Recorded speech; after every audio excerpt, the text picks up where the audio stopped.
जय पद्म विशालाक्षी जयत्वं श्रीपति प्रिये जय मातर महालक्ष्मी संसारवतारिणी महालक्ष्मी नमस्तुभ्यं सुरेश्वरी हरिप्रिये नमस्तुभ्यं दयानिधे पद्मालये नमस्तुभ्यं च सर्वदे सर्वभूत हितार्थाय वसुवृष्टिं सदा कुरु।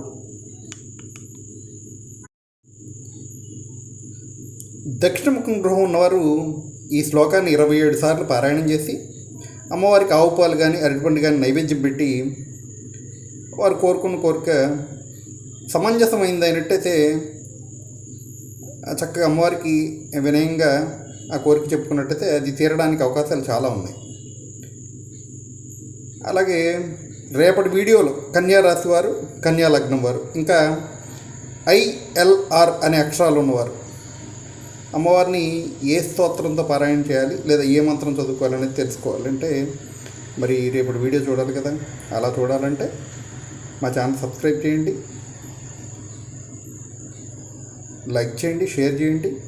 అలాగే ఈ వీడియో నచ్చినట్టయితే కామెంట్ చేయండి, మీ అభిప్రాయాన్ని తెలియజేయండి. నమస్కారం.